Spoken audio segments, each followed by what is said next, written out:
Right now, you probably think that your stuff is backed up on a cloud or maybe an SSD. You've got iCloud switched on or Google Drive or maybe even both. Your most important photos, your memories, your documents, all safe up there in the cloud. But as someone who ran my own IT business for the past 10 plus years, I know that the service you're paying for every single month isn't actually a backup, it's just storage.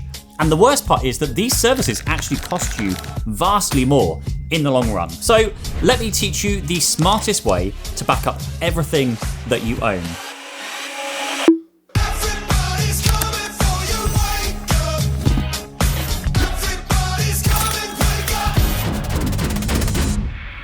Now, level 1 is the easiest, but also potentially the most expensive and not an actual backup solution. Now, if you've got a phone, simply tap one button, set it and forget it, and you are now protected. Now, for me, that is £8.99 per month for iCloud backup with up to 2 terabytes of space, which I can then share with all my family's devices.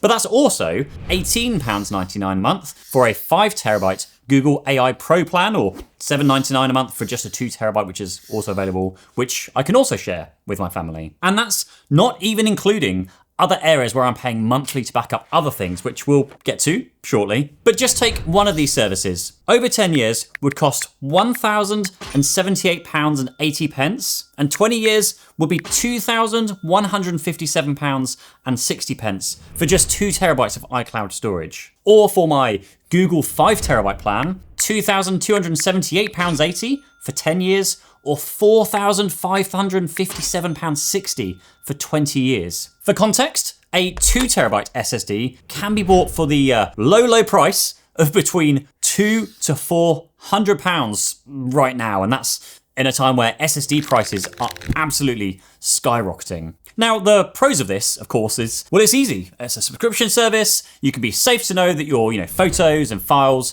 stored in iCloud or in Google Drive and Google Photos are all, again, backed up. And also, many of these services come bundled with other services such as entertainment, news, even AI features are now being rolled into them. And you can have more cloud storage than you have storage on your phone. If you've only bought a 256 gig phone, not an issue. You can just store vastly more on Google or iCloud without taking up that space on your actual phone. But this does come at costs that are beyond that of just monetary concerns. The cost of privacy, because for consumers, the likes of Google, Apple, Amazon, Microsoft, Dropbox all have access to your data, with the exception of some Apple iCloud users who have access to the advanced data protection feature, which was actually pulled for new users in the UK here back in February 2025. So the UK government unblocked from having access to your data. Although, as recent as last week, Apple filed a fresh legal challenge against this. But for the rest of the world, Apple iCloud is basically the only service from the bigger, well-known brands at least,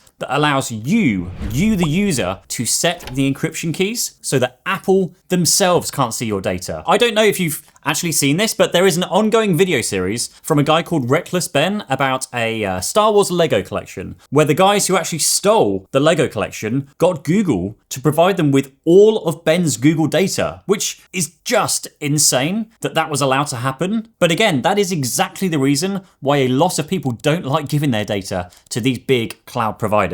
Then you've got things like locking you into pricing. Apple recently announced price increases in 8 countries. And if you are fully embedded in, Apple's iCloud or Google's Photos, you face the potentially painful choice of moving all of your data somewhere else, or just bending and paying up to who is already the most valuable company in the world. And then there is the big one. These cloud backup services are barely a true backup solution. They are more cloud storage than a cloud backup. Delete a photo from your phone, and then within 30 days or so, that photo gets wiped with 0 ways of getting it back again. Deleted a whole folder of data from iCloud or Google Drive and you didn't notice it for 30 days? Completely gone. But what is a proper backup solution? Now, in the IT industry, the proper way to backup is known as the 3-2-1 backup method. So you always store 3 copies of your data in 2 different places, and one of them being off-site. So this means you store 3 copies, so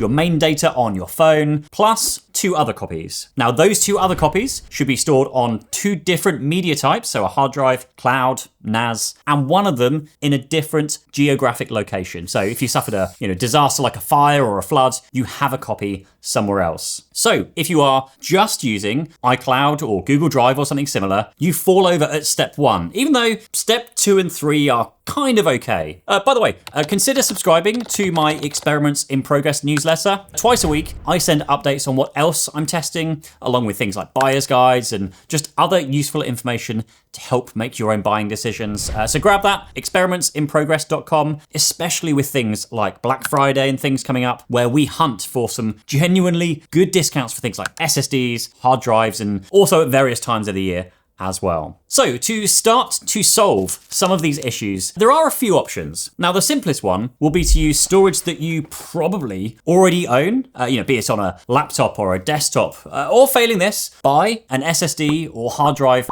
for a single one-off cost. So now you can plug your phone into your computer and back your whole phone up, including files and photos, to your computer. iPhones will appear in Finder on the left side for you to back up. Samsung Android phones can actually use Smart Switch to back up directly to an SSD or via the Smart Switch software on your computer. And for other Android devices, you can copy data manually each time, or there are other third-party apps. Use this in combination with a cloud backup service, checks all of those 3-2-1 backup boxes. But cancel those cloud backup services and buy a second SSD, and then remember to store that one in a separate and a safer location will also achieve the same. Now, this technically checks all of those 3-2-1 boxes. You've got 3 copies, your device, the SSD, and the cloud, or a second SSD in another location. That would also solve the likes of, Apple and Google having access to your data and stop those, forever subscription fees. So these are proper backups here, so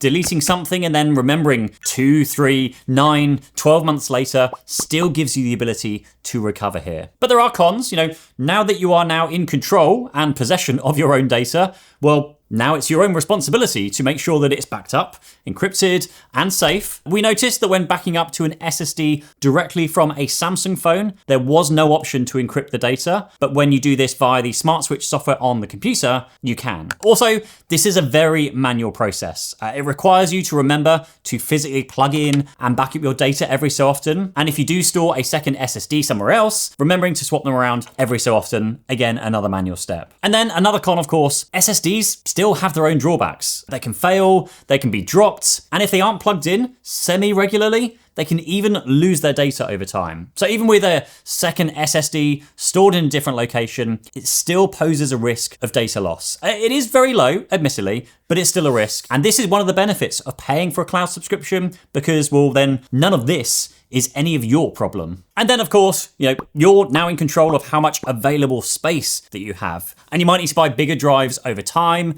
versus just paying, a higher subscription fee to immediately extend your available cloud storage space. And also, you'll then have to keep an eye on how much storage space you have on things like your phone, as you may need to then delete something to free up space, even though they're all backed up. But before I tell you about level 3, there is another thing here that we need to protect. It's not just your data at risk, it is your identity. And thankfully, there is no need for a multi-level rulebook to protect your personal information, thanks to this video sponsor, Incogni. Now, before I tell you more, try this first. Go ahead and Google your name and something about you, like the city you live in, and see what results surface. Now, if you start seeing information about yourself that you wouldn't expect, then this is well worth watching. Now, for me, there's information which is public knowledge, like my name, but there is also information that I want to keep private, like my address or phone number. And it's this that I can get Incogni to take care of for me. You sign up, authorize them once, and then they go off and help you remove your data from over 420 brokers automatically. And they do this repeatedly because, even if you do this once, the data can still resurface and be sold all over again unless you have Incogni stay on top of it. Head on over to incogni.com/Pete and use the code Pete at checkout to get 60% off an annual plan. And now, the unlimited plan includes the exposure scanner. It gives you one place to see where all your personal information has been found. Then you get to decide what you want to remove with the help of Incogni's human removal specialists. They're independently verified by Deloitte, and there is a 30-day money-back guarantee, so it's completely risk-free to try because, well, they can't harm you if they can't find you. So once again, incogni.com/Pete and use code Pete at checkout, and a huge thank you for supporting the channel. Stepping up a notch now, the next level is looking at some other software solutions that solve some of those shortcomings with using SSDs, and that is finding a good backup app or service. Now, there are, of course, billions of available apps and services, depending on the app, and you can remove some or even all of the manual process involved with the more manual SSD method. Now, with something like Apple's iCloud, you are severely restricted in actually backing up that data from iCloud and Apple's own, walled garden to something else that's more inside of your control. Google Drive actually fares much better here with plenty of online services that can automatically back up your own Google Drive and Photos data, or even setting up your own NAS to then download and archive your Google data locally. Outside of these, there are more fully featured apps. One I use often is called Acronis, which again I featured before on this channel, I think like 4 years ago, which has an app that you can install on computers and mobile devices that can take care of backing up everything from your devices and automatically, both to local devices like SSDs, but also over the network or even to Acronis cloud storage. And so, depending on what you want to use here, the cost will of course vary, but at £140.99 for 2 terabytes per year comes in ever so slightly more than a 2 terabyte iCloud or Google Drive subscription. However, it has multiple benefits. On the pro side of things, now, since it's a proper backup solution, you get, proper backup features, like the ability to configure data retention, which is how long to actually store your data for. So you decide how long to keep your backups for, far beyond the average of 30 days that the likes of iCloud and Google Drive will give you by default. You also have tons of options for where and how to back up to your PC, to an SSD, over the network or cloud, fully complying with that 3-2-1 backup rule. You can also back up your phone's data, but also including full image backups of things like your Mac or your PC. And you can encrypt your data to a level that only you and you alone with the encryption keys can access. Plus, of course, there's additional security features here, protection against viruses, malware, web filtering, even identity theft protection features that come with the Acronis software. But as with anything, there are cons, of course. Now, number one, it does cost more than iCloud, although I would argue that at least you are getting a proper backup solution here. And then again, as the same with SSD, if you are backing up locally, you are then in control of how much available space you have. But if you are using cloud services, again, you can upgrade if you need those additional cloud storage with something like Acronis. Also, this does require a little knowledge. You have to download and install the software, set up the backup jobs. It's not as simple as, pressing that simple button and assuming everything is being taken care of. Or there are actually more basic services. One's called iDrive, which are less fully featured, but do give you that chunk of cloud storage for you to use as you wish. And I've mentioned this before, but iDrive have, for as long as I've known it, always had their promotional offer of $4.98 for 5 terabytes of cloud backup for the entire first year. Yes, the entire year. And then it's like $99.50 per year after that. I will actually have links to all of these things down below, by the way. If you do choose to use any of those, then you will be supporting the channel. So thank you a huge amount if you do that. But with this, you can still do things like backing up your phone's camera roll, your contacts. You can still encrypt your data. That's the big one. You can set your own encryption keys. You can back up your Mac, your PC files, and again, just in setting your your own encryption key is like the biggest thing here. It's setting your own encryption key means you hold the keys, not somebody else. So you can then own your own data. Now with this particular one, it's vastly cheaper for the first year. Even the second year, it's less than a year's iCloud subscription. But to meet the 3-2-1 backup rule, really you want to run this one side by side with another solution like iCloud or Google Backups. Again, caveats of they could see your data, or something like the SSD that we mentioned earlier. But for the first year, 5 terabytes for less than $5, absolutely insane. Now the next level up is where you really do take things into your own hands, but you can replicate your own kind of cloud storage services that you actually operate yourself. Using apps like Image, you can host your own photo and video storage platform that rivals the likes of Google and Apple Photos, storing your phone's camera roll onto your own hardware now. Then you can then back that data up using a service such as Backblaze, which if you have an existing Mac or a PC lying around, you can pay $99 per year for unlimited cloud storage. It makes storing the largest amount of data very, very reasonable still. I actually have a Mac Mini at my home that acts as my home server. It runs Image, but also has Home Assistant, Plex, and just a whole bunch of other services. And then I have 4 and 8 terabyte SSDs connected to this, all backed up for $99 per year. Now, if you don't have something already, you can of course buy one new or used. Although with prices as they are currently, you'll be definitely spending more than the cost of, just an iCloud subscription. But again, at least you will own everything outright. And this is the whole pay once and own forever. Or again, this is a huge reason why buying a NAS has become this trending topic lately. People building their own home cloud servers or home labs. Back when I started my own IT business, a home lab looked more like this, which for most people is totally overwhelming. But today, anything from just a small NAS to an old PC or a Mac Minis are perfect for these kind of things. And this is probably, where I should tell you to buy a certain NAS because someone sponsored us, but they didn't. So we use a Synology NAS for our business stuff. I love it. It's been really solid, really reliable, pretty secure. But a year or so back, they did try and force their users to use their own branded drives, or then you wouldn't get support, which was a pretty dick thing to do. Although that was then rolled back shortly after, but I would still recommend them as ours has been absolutely rock solid. Or something like UGREEN, who I honestly avoided for quite some time as being, relatively new to a product category. I think it was 2024 for their first NAS, and from a brand who I've always known to sell chargers that look very similar to other brands' products. But I now have 2 of them, and they're both very, very good. And again, I can recommend those. UniFi NAS is also a great option, but definitely something I would recommend to people only really already in the UniFi ecosystem. So NAS stands for Network Attached Storage. And it's basically, if I can figure out how to open this, a bunch of hard drives, which are then grouped together and then accessed over your network or over the internet with this kind of network interface with a box of hard drives as the way it works. Now, another benefit of using a NAS is that multiple hard drives means you can replicate your data so that if one or more of the drives were to actually physically fail, then you won't lose any of your data.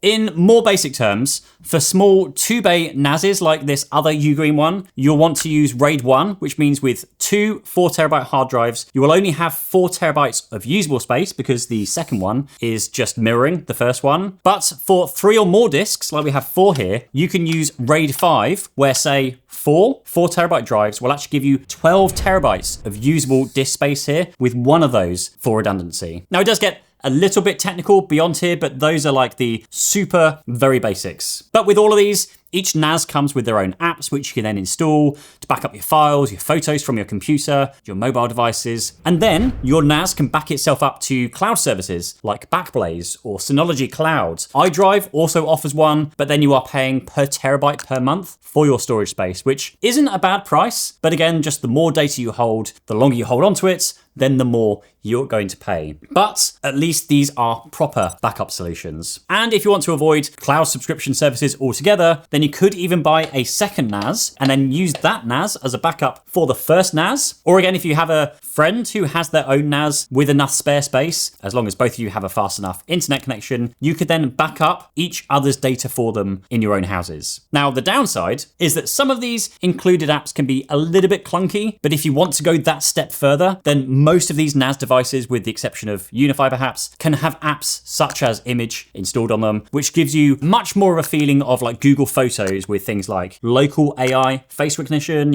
albums, memories, and all that kind of stuff. Now, this is the ideal scenario here. You own all of your data. It's also encrypted so that only you can access it. You store it on your device, on your computer or on something like a NAS, and then stored in a remote location. So 3 copies, 1, 2, 3, 2 different formats at least, one of them being offsite. And there are plenty more benefits here. A NAS or a Mac or a PC can host more than just a backup service here. It can become a media server for your whole house. Now, I'm not encouraging piracy here, but PlayStation did just announce they'll be taking away content that people have actually paid for. So I kind of don't take any issue here with saying that if you've paid for it, then you could rip that content and store it in something like Plex for you to actually go and own and be in control of. But you could also run Home Assistant, a hugely popular home automation system. You could game on it. I even connect to my Mac Mini remotely when I travel, whenever a new Pokemon release happens, because I can just hop on, join the queue, and then no matter what I'm doing, which is usually in the middle of leaving work to come home, I don't then lose my place in the queue. There are just so many other benefits, especially if you